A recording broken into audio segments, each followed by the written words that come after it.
You ever thought of illnesses as being emotions?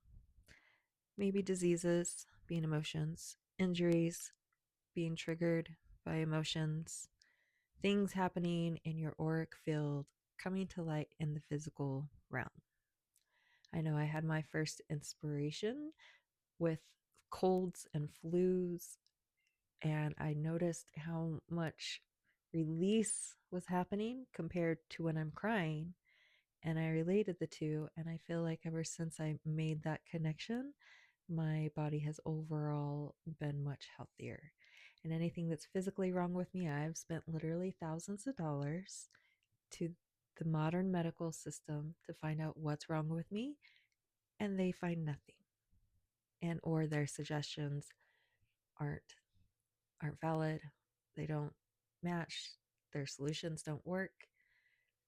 So maybe our internal insides are our insides where we can't see them for a reason, because maybe our internal emotions have more of effect on it than we like to think. My name's Deb. I like to share random information from my human experience, hopefully to help you gain some confidence in your human experience. If any of this seems interesting to you, let's dive in a little bit deeper. Tears. I noticed times when I was crying really bad, you have to blow your nose a lot. Like, why? And then you get cold and a flu and you have to blow your nose a lot. Somewhere in there, there's a quantum link with the snot and our emotions and things. There were times in my life where I equated crying to being in a bad and negative situation.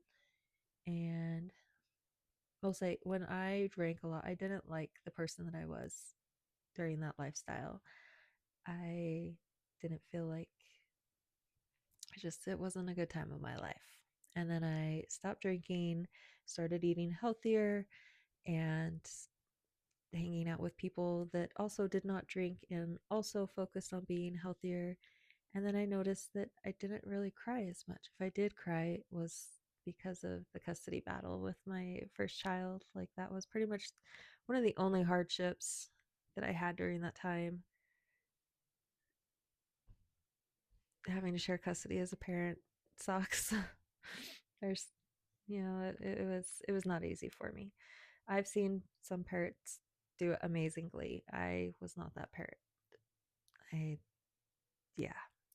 Anyways, so I went a while not really crying or feeling the need to cry. And then I remember one day, I think I was meditating, and out of nowhere, my body just burst out into sobs and tears. And since I was meditating, I was already dedicating that time to allow whatever was going to come up. I was just laying in bed. My boyfriend, fiance, I don't remember at the time, he was taking a shower, so he was out of the picture. It's like I had time for me to release. And it was really weird and shocking to me. I didn't know why I was crying. There was no story playing in my brain. There was no memories or events attached to the tears, but physically this was happening, and then it was gone. That was it. It was gone. And then I felt fine. And I still don't know, to this day I don't know what those tears were about, but it was strong and it was powerful. And I allowed it to come, and then it was gone. And my boyfriend got out of the shower, and I was like, he hadn't you couldn't tell I had just been crying. I don't know if my eyes look different from my last video, but I have been crying since my last video. And but this time I had felt fine, as if the tears had never happened. It was the strangest experience. And that was kind of one of those key turn page moments of knowing that there was more to this tears, to this energy, to maybe not everything has a story behind it. Maybe not everything is going to be attached to a memory that you can identify. Maybe it really is just about the feeling and allowing things to come up.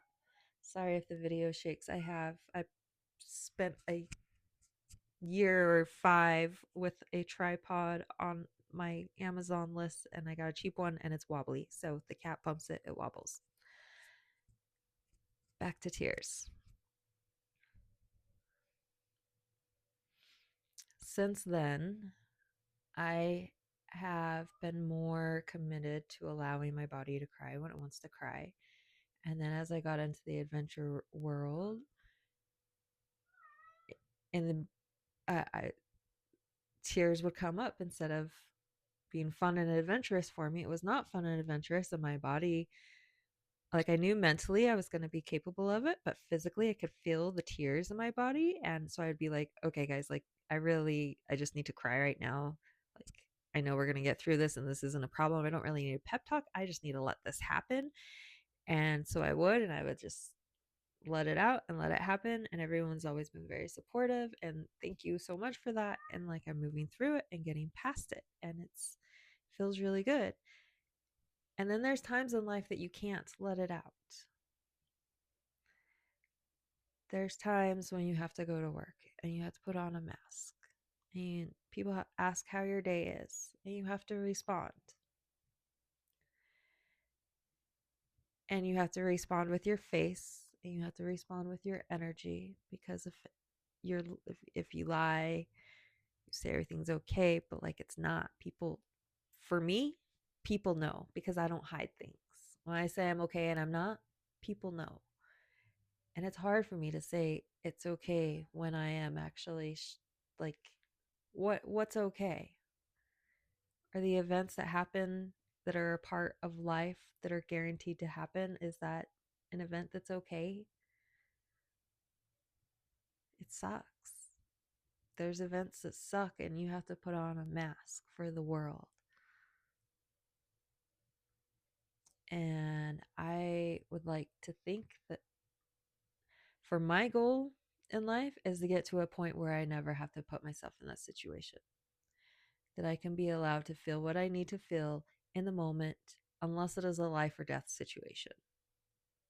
If I need to put my emotions aside to get A, B, and C done to get me out of somewhere, sure, great. I'll muscle or like I'll hold it in and have my meltdown when I'm in a safe location. But as long as I am physically safe, I hate that I have to put on a mask and hold it together when it is not okay. I'm shoving emotions down and they're going to be harder to try and bring up later instead of being allowing them to process in the moment as they're coming up. I have like, sorry you're there. Let me push you to the side. If your partner in a relationship did that to you, do you know how mad you would be?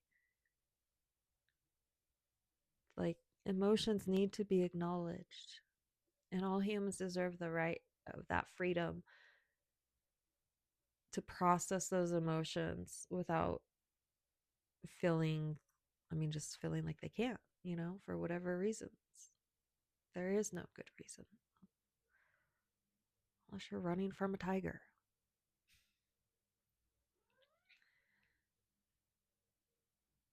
So, tears, they can be very powerful. Emotions are definitely in the body. They need to be felt, they need to be let out. And even if you don't have words for the emotions, if you can just feel things come up, just see what it's like to just let it come out. There's this person that I watch that does these group exercises with people, and he'll bring them up to the front of the room, and many times he'll ask them to scream as loud as they can. And the people kind of try, but they choke. I can scream pretty loud. I've even thought of it as like, there's not many.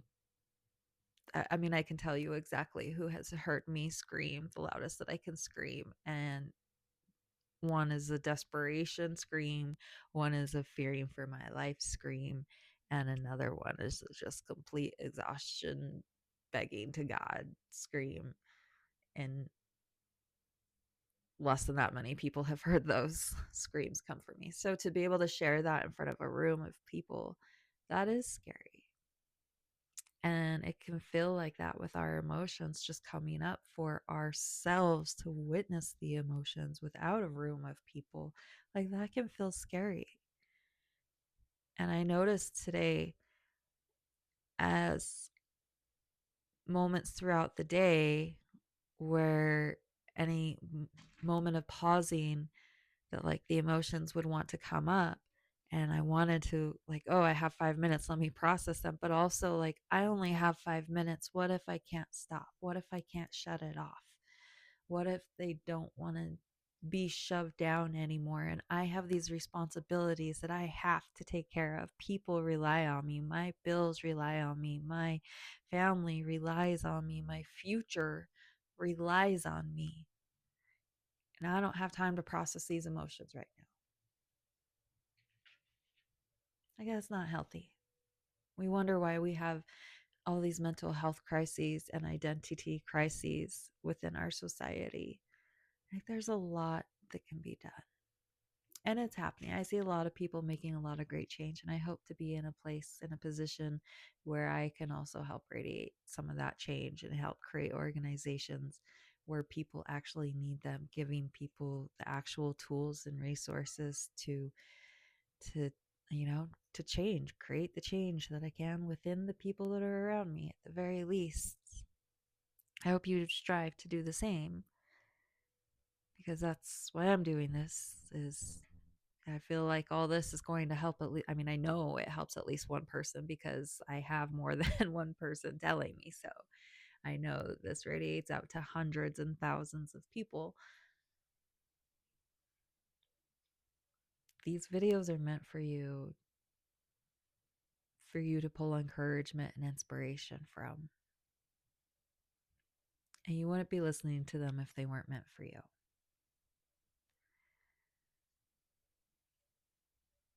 And if they aren't meant for you, well, they're at least meant for me expressing myself, because I get so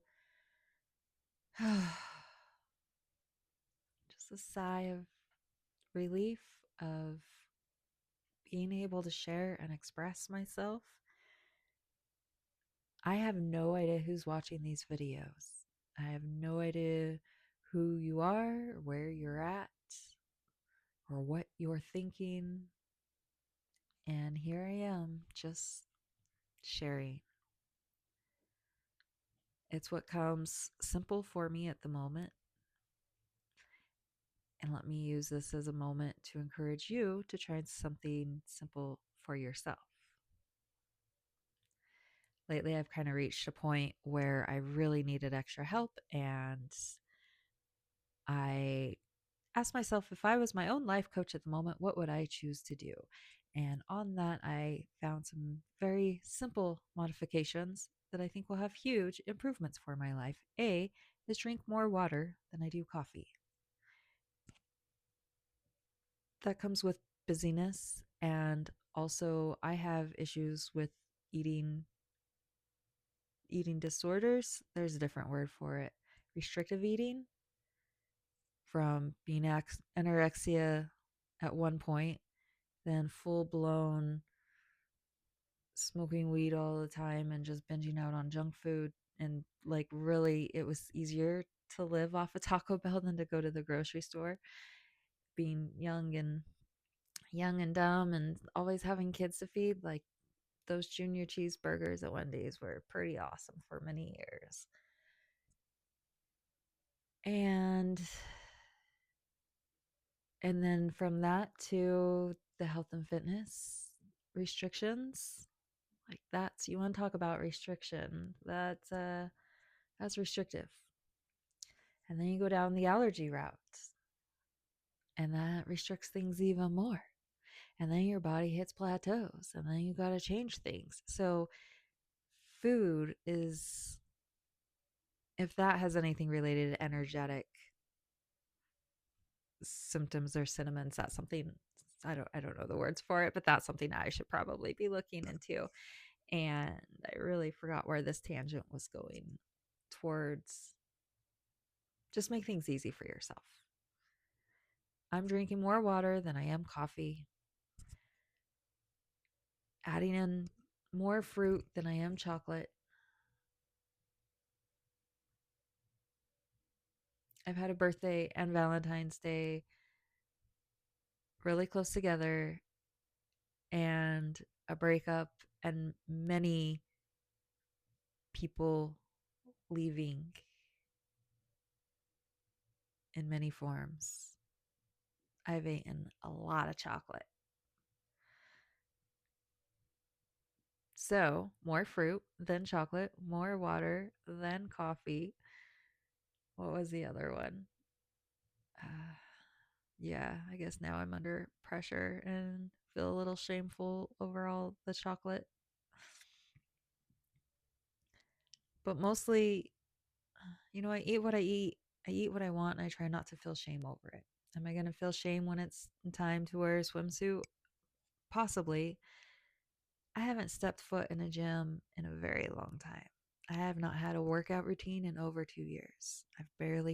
I can count the amount of times I've slacklined in under a handful. There has been a lot of shifts in my life these last few years. And are they my choice? Not necessarily. Am I following privy to excuses? Possibly. But I've been dedicated to a lot of things throughout my entire life. I've been waking up at between 3 to 5 most of my life since adolescence, for sure. If adolescence, as a child, I was waking up, lighting my candles, reading my books. Then I had babies and was always up all night. Then I had to work many jobs. Then I was a gym addict. Like, this discipline is not hard for me. So when my body's telling me to slow down, I'm going to listen. Do I feel slightly shameful that my body doesn't look the same as it did and it's not as strong as it was, not as capable? I'm trying to replace that shame with compassion, because there's something my body's trying to tell me, and I don't know why I can't hear it or see it or find that connection, but I'm not going to give up. So I'm going to continue with compassion and doing the best that I can do to listen every day. And right now, my body is just focus on less coffee, more water, less chocolate, more fruit. And to be fair, fruit really hasn't been in season. It's been winter. So I'm not sure if you've noticed, I've been more fidgety these last few videos. I've noticed on the parts that I have watched.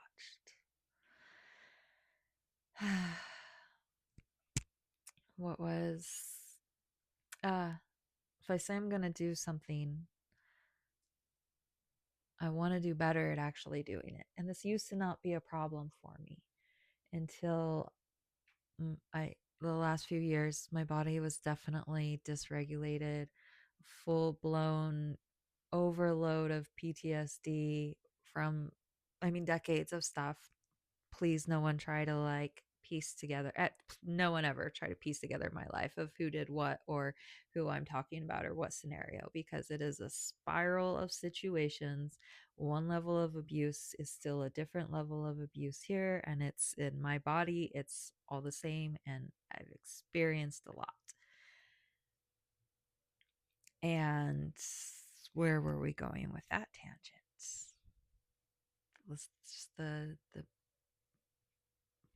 body saying doing things. Yes.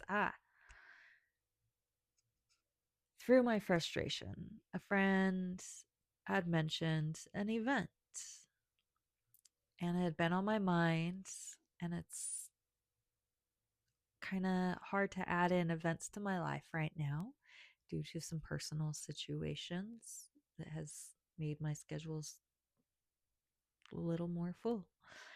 And I was, but I was like, well, I can't attend in person, but that is something that I commit to doing at home the same time that you're doing that event. And I did. I held to it. Being at home, and I held to it. See, discipline. It's not hard.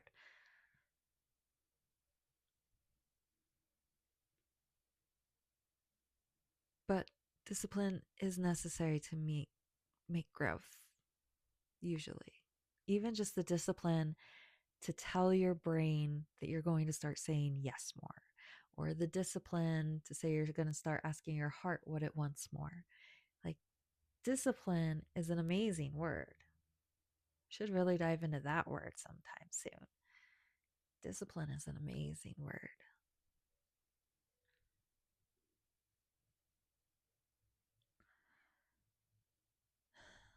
These videos, they have no script. I have no subject when I start, usually. Just me allowing to come through what feels called to come through. Just me sharing with all of you.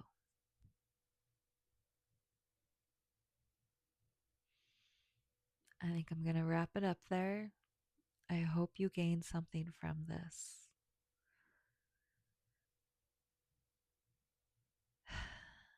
If you want to hang with me, I hope you like the shadow side and learning what it means to find the lessons and spiral up around this fun video game of progression, because that's what the world is about. The more you play the game, the funner it gets. Cheers.